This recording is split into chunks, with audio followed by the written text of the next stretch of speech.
Hello one and all, and welcome along to the EuroFantasyLeague Podcast, where the domestic season might have finished but there's no rest for the wicked, Dave. We're back here with some World Cup previews for you, starting today, Groups A to C.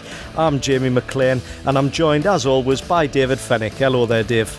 Hi, Jamie. Are you getting the World Cup fever yet? Yeah, I think I have to, don't I? Well, I think, yeah, there's not too many choices left, is there? Right, let's get on with the show.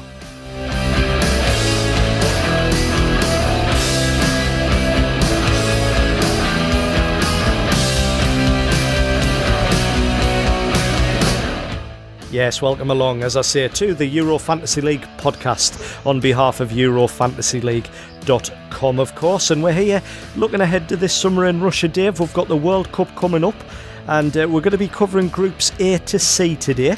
And we're going to be back pretty much weekly, give or take. I think there's 1 week that we're not on between now and the end of July sort of thing, and then we'll start up again in earnest at the back end of August with like busy boys episodes. Oh yeah, well, like I said, there's no rest for the wicked, is there? And we must have been incredibly wicked at some stage in our lives.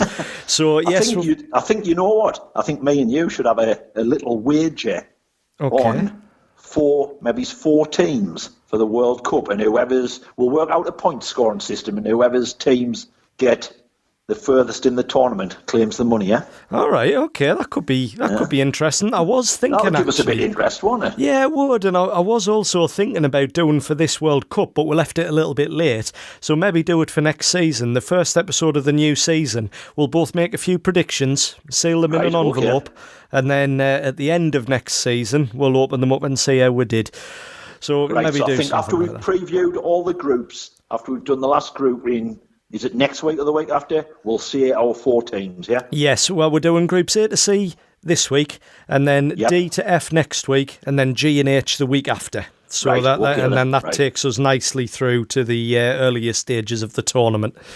Right. So, yeah, and since we were last with you, of course, we've had an end to La Liga and Serie A, their seasons. No real surprises in La Liga. Barcelona winning the title, 14 points clear of Atletico Madrid, while at the bottom end, Deportivo La Coruña, Las Palmas and Malaga were the sides that suffered a little bit of disappointment there, but again, we've sort of known that was going to be the case for a little while. Over in Serie A, our friends at Spal survived. Dave, what have you got to tell us about Serie A? Yeah, I mean, they looked after themselves on the last day of the season, beating Sampdoria 3-1. Spal were 1-0 up. Sampdoria had a player red carded, and then Spal added a further 2 goals, 3-0 up before conceding one midway through the second half, Sampdoria pulling one back, but it didn't matter. They won 3-1, and as we thought, Napoli beat Crotone 2-1 anyway, so Spal would have stayed up even if they'd lost on goal difference. But it's nice to do it themselves, and that's what they did. They looked after themselves. They'd been on a good run towards the end of the season and fully deserved the place in Serie A next season. Yeah, absolutely. I mean, they won 3 of the last 4 games there to survive by 3 points. So, I mean, that's definitely an effort worthy at the right time of the season. So it's a shame for Crotone. They did put up a pretty brave fight, really. They went on a bit of a good run, but then just dropped off the last 2 or 3 games of the season. So, yeah, as Serie A finished off, Juventus winning the title, as you say, 4 points clear of Napoli. Juventus finishing on 95 points. And at the bottom, Crotone, Hellas Verona and Benevento were the 3 teams that will be plying the trade in Serie B next season. So there we go. That's the end of the domestic season. But as I say, it's the good summer this summer. Every other summer, you've got a major international tournament. That's this summer. And it's the World Cup. Cannot wait. And as I say, doing Groups A to C this week. And please remember to play the game at EuroFantasyLeague.com as well, of course. I should not neglect to say that. And you subscribe to us if you haven't already done so. We're on iTunes, Acast, Google Play, Podcast Addict, Stitcher, TuneIn, Spotify, YouTube. The list goes on and on. It's all free of charge to subscribe. And if you could take the time to leave us a rating and review, that is always appreciated. But as I say, Dave, we're here. We're going to start off with Group A immediately. And we're joined now by a very special guest, Toke Theilade. Hello there, Toke. Hey guys, how are you? Hi, very well. How are you doing? I'm good. Good. Glad to join you on the show. Oh, marvellous. Thank you so much for joining us. It does mean a lot to us to have you here. Now, Toke, you're the editor-in-chief at RussianFootballNews.com. Before we start, got to pay a massive compliment to you for that website. It's fantastic. Particularly loving the City Guide for the World Cup. That's been brilliant to read up on. Yeah, I'm glad to hear so. We put a lot of work into it, of course. Oh, yeah. So I'm glad to hear somebody is reading what we write. Oh, yeah. Oh, most definitely we are. Yeah, it's absolutely fantastic. It's so in-depth as well. And the stadium at Rostov-on-Don looks amazing from the picture that you've put on there. Yeah, it's great to see the stadiums finally being done and everything. It's been a long way coming. Yeah, oh no, it absolutely has. And I mean, it's a really big deal for Russia to get this World Cup, isn't it? What do you think it's going to mean to the people of Russia to see the tournament come into their homeland? Definitely, it's a huge deal for them, and everybody I've spoken to, they're so proud. They want to show the Russia they love, the Russia they know. They want to show themselves from the best side, really. They want to show that Russia is not all bad. It's not everything you hear in the news about corruption and all these bad things about Russia. Russia is so much more than that. Yeah. And they're all eager to show that to the rest of the world, that Russia is actually a good place with good people and simply show themselves from the best possible side. What would you say the expectations are as far as like performance on the pitch during the World Cup? The expectations has changed a lot in the last couple of years. When Russia got the World Cup in 2010, everybody spoke about maybe reaching the semifinals, winning medals, achieving a lot of great things. I mean, that's no longer the case because reality has sort of hit Russia. The actual situation is that the Russian national team is not that good. So just advancing in the group stage will be very good, and then they'll take it from there. So instead of dreaming about achieving glory, it's more about not really embarrassing themselves. So the first goal is to advance in the group stage, and then maybe if everything plays out perfectly, they can go to the quarterfinal. But I don't expect anything else than the round of 16. Also because the Russian national team is not that good at international tournaments, actually.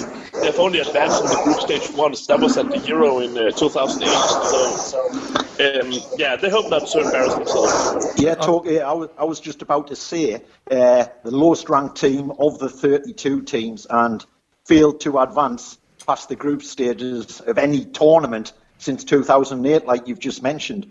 And I'm hearing reports of off-field problems as well, talk of disputes between the players and coach Stanislav Cherchesov. He strikes me as a bit of a dour man. Is he like that? Yeah, I mean, I don't think he really has the abilities to excite people. I was quite disappointed when he was hired because he's a decent coach. He has a decent track record, but he isn't known to play exciting football. I think the main reason they chose Cherchesov was simply because he's not the kind of coach who will come in and set a lot of demands and create problems for the football union. I mean, before him, the Dutchman, Gus Hiddink, the Advocat, Fabio Capello when he was coach, and even Leonid Slutsky, they all set demands. They all demanded Russian football. They tried to develop Russian football, really make it more professional, make the national team better, make the grassroots better, change the whole system for the better. But Cherchesov doesn't really do that. He does his job, he coaches the national team, and then that's it. So he doesn't create any problems for the people in charge of the football union. And I think that's probably his main strength. I mean, that's why they chose him, because they wanted someone who would coach the team but not cause any problems or any scandals. And that's also the thing I dislike about him, really. He's very ambitious compared to the coaches they had before, who really tried to improve the national team off the pitch as well. Yeah, and he's a former goalkeeper, and one of your key players, I think, could be in the tournament is your captain and goalkeeper, Igor Akinfeev from CKSA Moscow. Oh, yeah, absolutely. I mean, Akinfeev is, on his best days, he's one of the best goalkeepers in Europe. I mean, of course, he's no Manuel Neuer, and he never really hit the level that we expected when he broke through as a 17-year-old for CSKA many years ago. But he is a fantastic goalkeeper, and he has, I mean, just look at his track record. He has a ton of championship titles, everything.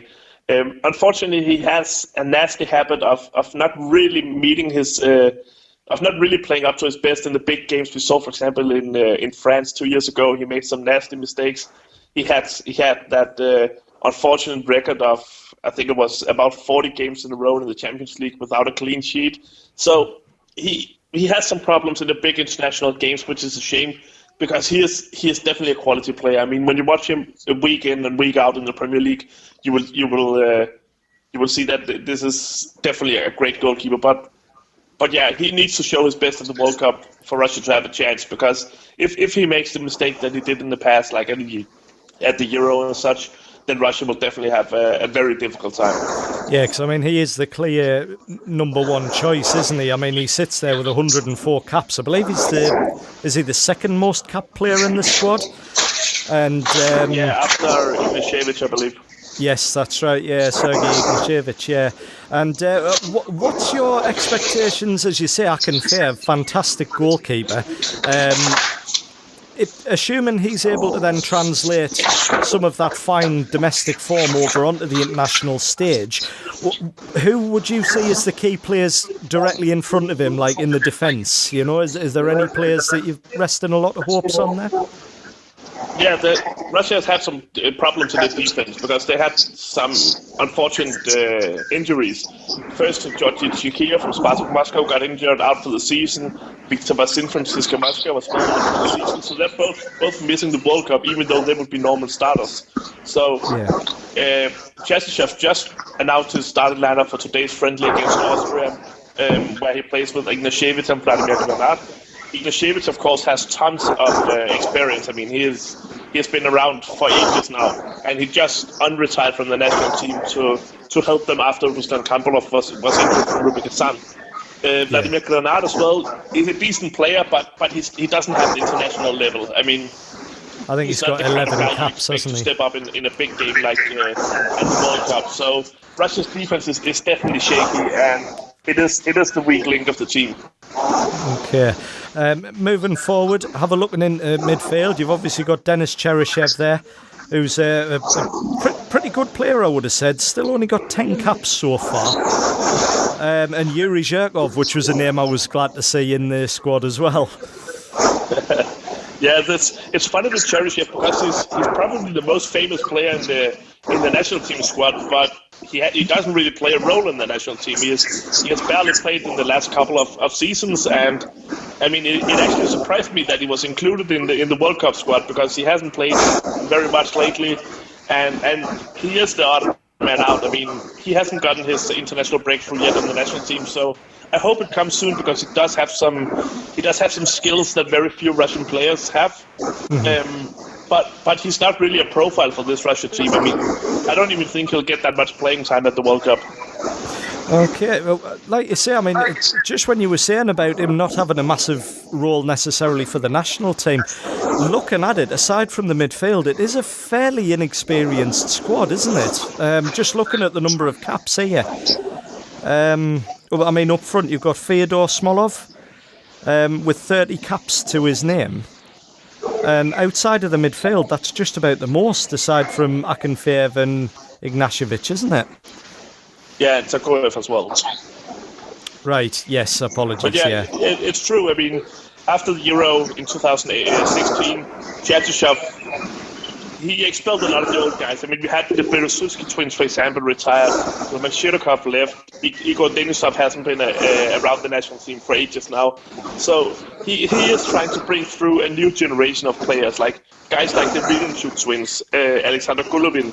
I mean, these are the future of Russian football.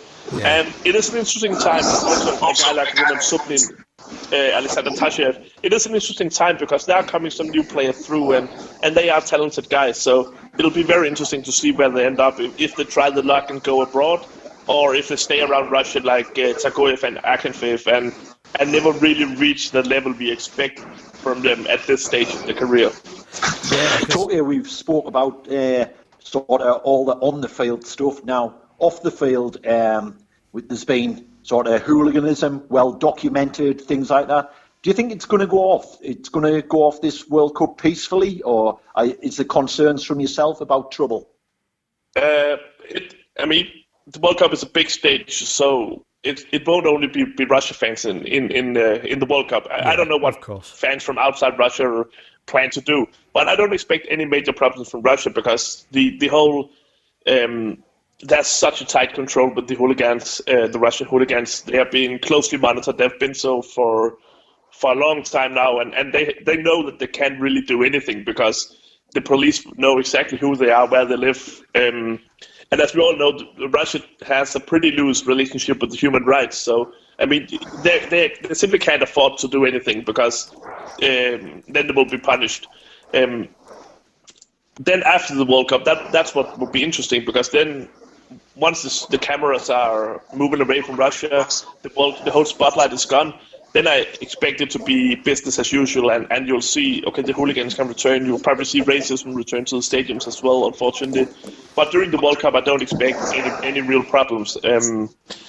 Because, as I said, the Russians want to show themselves off in a good way, and that includes, of course, the authorities who simply can't afford any major problems. Yeah. You can also say that the Russian hooligans in 2016, they did prove that they stole the show. They were the strongest of Europe, so they don't have anything to prove now. So I think if we see any big problems, it'll be from hooligans from other countries who go to Russia and want to show what they can do on foreign land.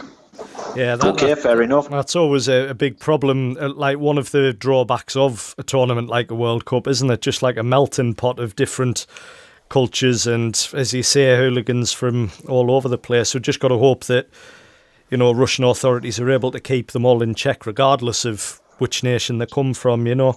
If I was going to Russia, I certainly wouldn't be causing any trouble over there.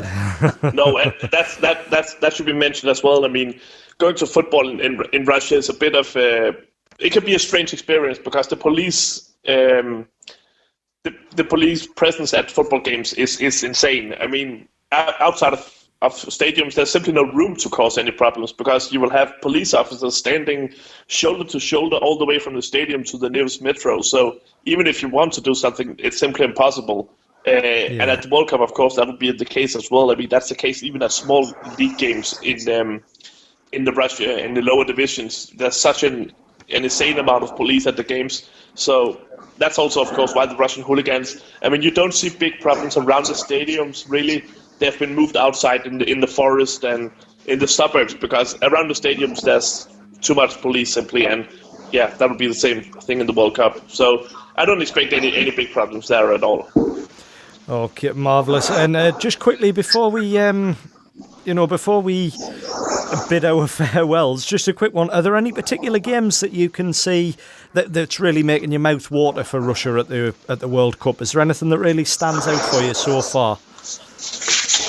I'm really looking forward to the Russia-Egypt game. I think that'll be the game about when they fight for the second place in the group. I expect Uruguay to take the first place, but this Russia-Egypt game should be really interesting. Also to see how Russia fares against a player like Mohamed Salah, if he's ready. I really hope so. That's definitely a game I'm looking forward to.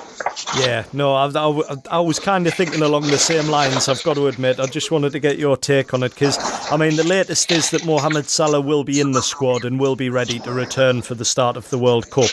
So, I mean, that's just a report I've read. So, fingers crossed we can get him on the field and have a great game there, Russia against Egypt.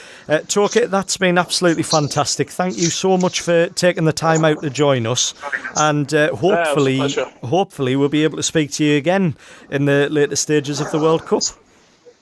Oh yeah, fingers crossed. Thank you very much. You're welcome. So Toke Theilade there, the editor-in-chief of RussianFootballNews.com, giving us the lowdown on Russia's preparations for the World Cup and any expectations for that. But of course, in Group A, we have got another three here, the other three teams in there, Dave. So what have you got for us to round off Group A there?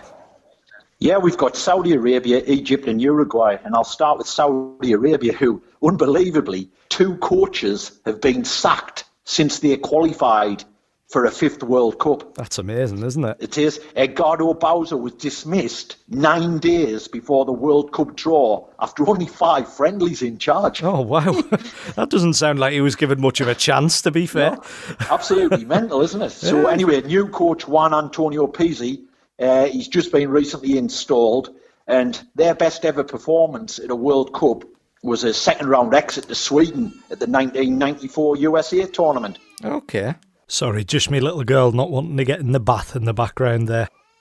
And I think a lot will rest on Mohamed Al-Salawi, the 30-year-old striker who has scored 16 goals in qualifying games, so they're going to be relying on him a bit. Mohamed Al-Salawi, are you sure you're not talking about Mohamed Salah at Egypt? That's a very similar name. No, I'm not. No, I know, I'm only playing. Yeah. Okay, so there's Saudi Arabia covered. So what have you got for us as far as Egypt goes, Dave? Yeah, Egypt, 7-time African champions, but it's their first appearance at a World Cup since 1990. And I think they're going to be relying on Mohamed Salah for them to do anything in the tournament. Now, his injury after the Champions League final, I believe he was seen as specialist in Spain, and I haven't heard anything more than that. Have you got any updates on Salah's injury? Just like we were saying to Toke here a little while ago, that the latest sort of on the grapevine that I've got is that he's still planned to be included in the final squad. So as far as they're concerned, 2 or 3 weeks, hopefully, to get over that. That'd be good for world football, really, wouldn't it? And I'm sure Coach Hector Cooper, the Argentinian, would be very happy with that news if he's going to be there. I think he absolutely will, and I just hope that in the later stages he gets a chance to go up against world heavyweight wrestling champion Sergio Ramos again. Now, Uruguay, these are I'm not tipping them to win it, but I'm tipping them to do well. Yeah. Yep. Only Brazil bettered Uruguay's performance in the South American qualifying. And, I mean, they've got some good experience. Defender Diego Godin, he's 31. And then strikers Edison Cavani, he's 30. Luis Suarez, he's 30-year-old. So they've got a good lot of experience there. But then they've got talented youngsters, Federico Valverde and Nahid Hernandez. And these two lads, 19 and 21-year-old respectively, are regulars in the side. And coach Oscar Tabarez, he's 70-year-old, and it's his 4th World Cup. And so I expect Uruguay to do well. And Cavani has actually betted Suarez in the qualifying game, scoring 10 goals in 18 qualifiers. Right. Oh, well, there we go. That's pretty good. I mean, I'm looking at the Uruguay squad here at the minute, and there is some massive experience in there, isn't there? Yeah, I mean, Maxi Pereira's been a fixture for them for... must be getting on a good couple of, maybe not 2 decades. He's 34-year-old, but for quite some time he's been round. Christian Rodriguez, Diego Godin, who you mentioned, the captain. And, of course, we've got some players based here in England as well. We've got Gaston Ramirez, who we're all familiar with. I know he's at Sampdoria.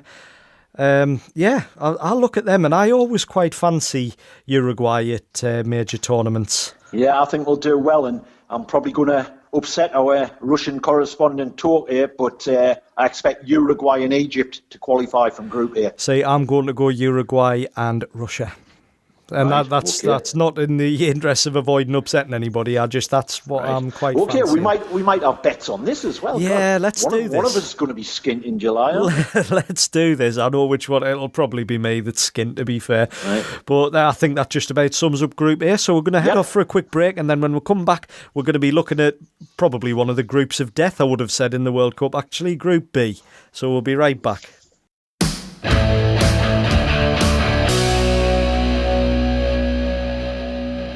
Okay, that was a nice quick break there, Dave, wasn't it? Almost instant, you might have said. So we're back now, and we're going to talk about, like I say, it's one of the groups that I've got a particular vested interest in at this World Cup. I'll tell you why in a minute. And that's Group B, arguably one of the groups of death.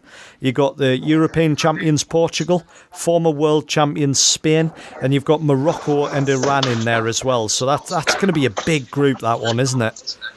Yeah, I mean, I think I won't sort of spoil your surprise who I think will go through from this group, but yeah, I think it'll be competitive.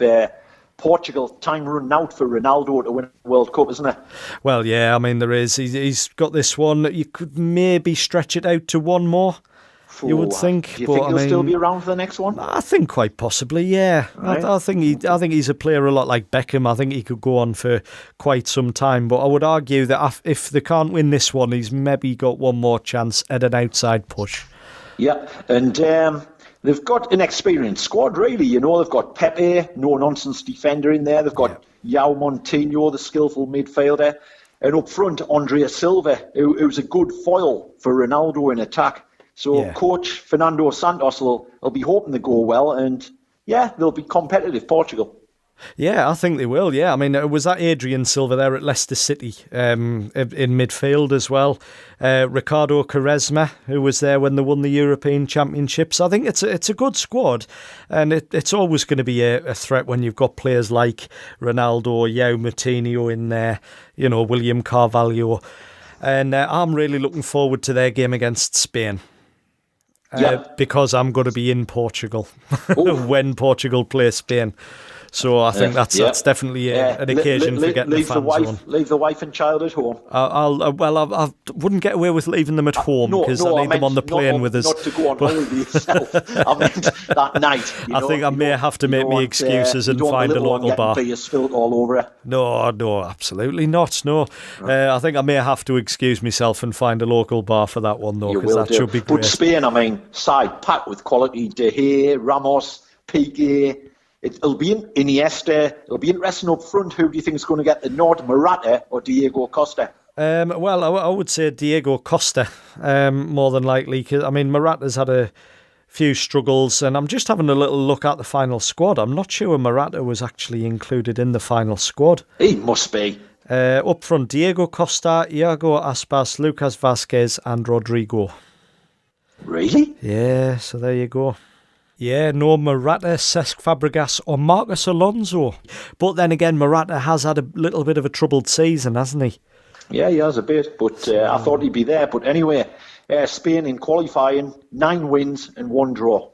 Yeah, I mean, it says it all, doesn't it? Clearly the best team in that qualifying group there.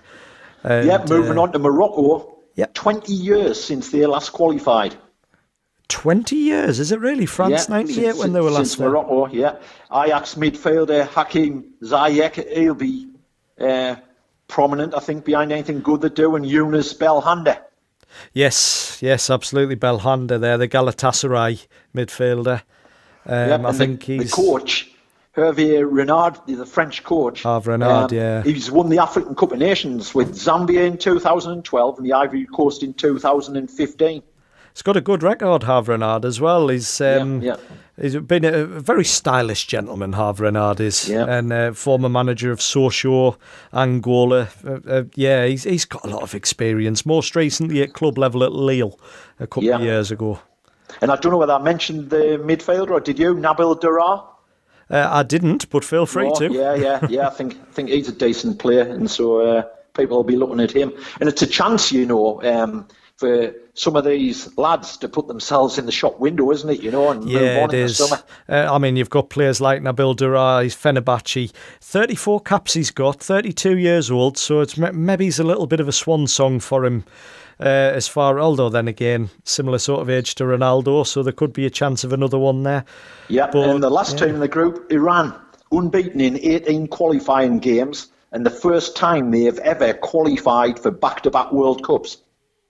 Is it really? For first time they've got back-to-backs? That's surprising. And Sardar Azmoun of Rubin Kazan, 22-year-old forward. He's a decent player, so he'll be looking to get on the score sheet. And you know who the coach is, don't you, Iran?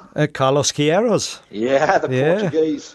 That's right, former Portuguese and Manchester United assistant manager on several occasions while Sir Alex Ferguson was there. We're going through a little bit then. Group B, who do you expect to go through? We'll Group choose B, the same two. I think we're going to... there's always surprises there, and I think Spain are kind of victims of being in the second pot here, quite surprisingly. I think if any... I don't think there's going to be any big surprises in this group, actually. I think I'm just trying to talk myself into it. Keep talking, I want the money. I think Portugal and Spain are going to go through. I can't really bet against them. I can't really bet against them. I would love to see Morocco getting through.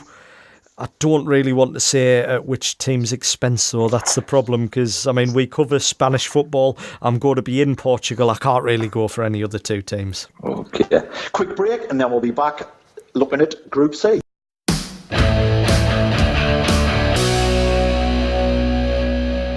Okay, welcome back. Sorry, Dave, I wasn't sure if you were going to be taking over and welcoming people back from the break there.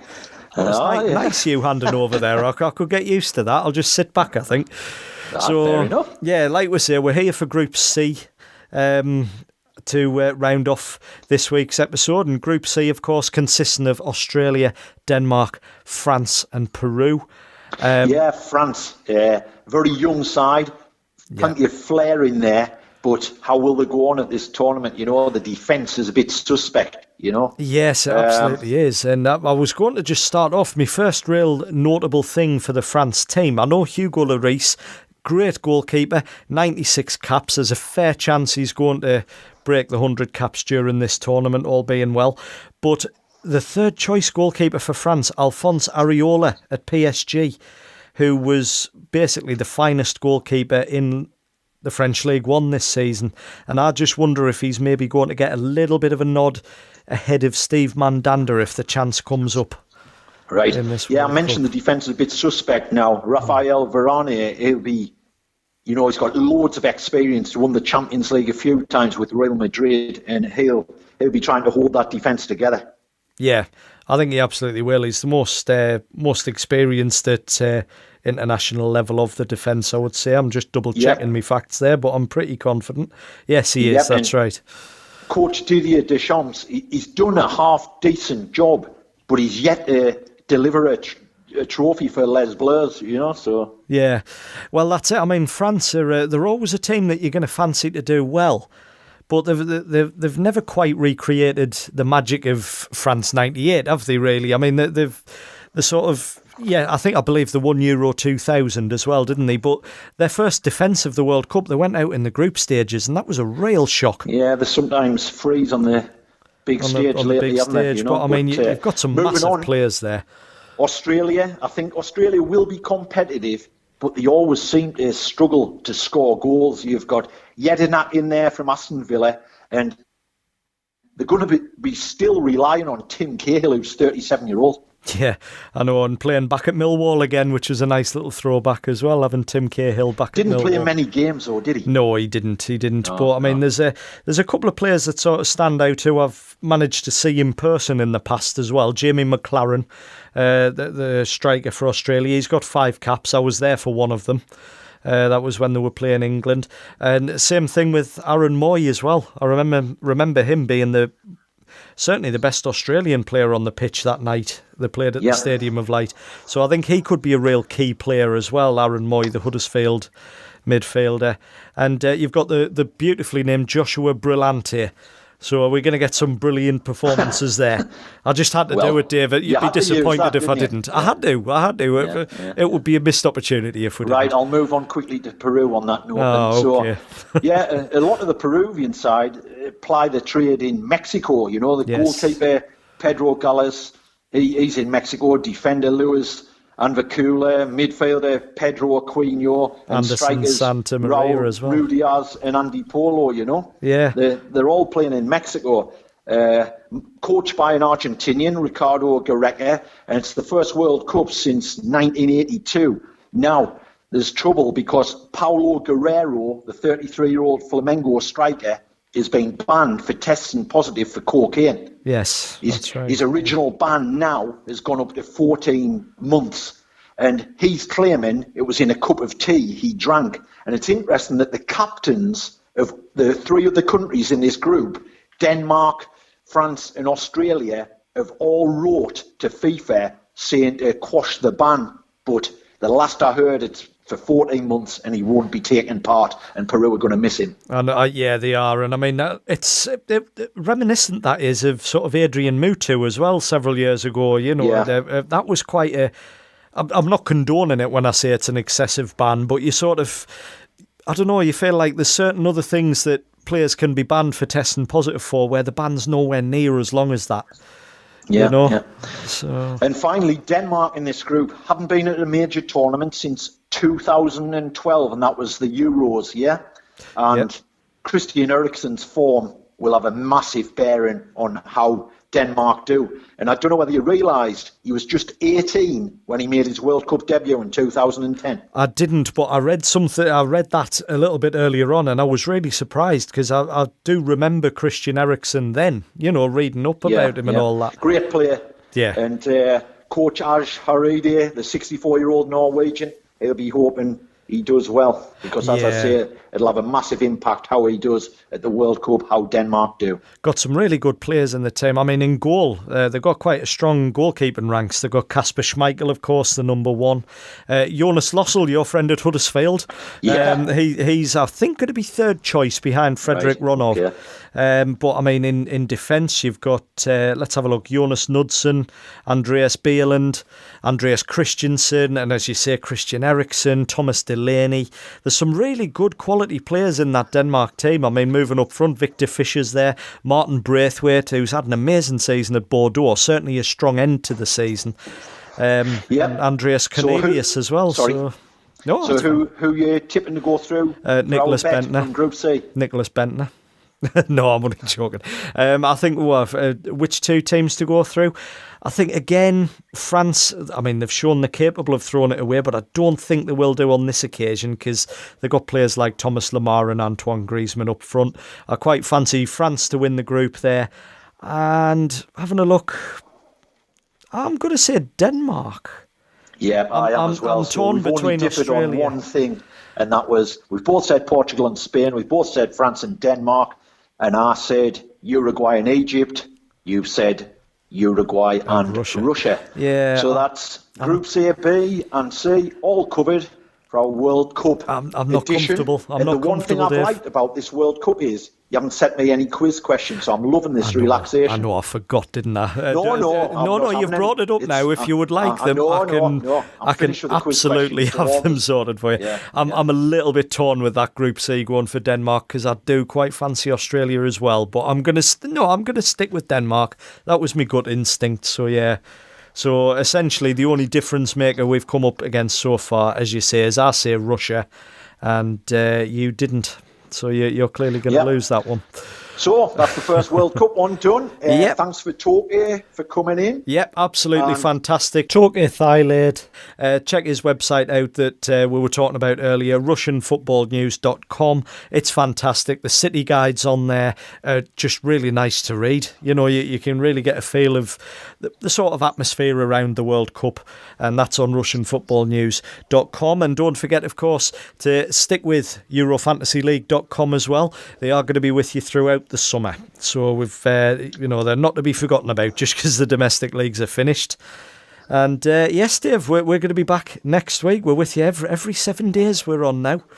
Okay, I'm going to be seeing a lot of you, mate. Yeah, I know. I'm sorry. I feel it for you, mate. I really do. But needs must and all that.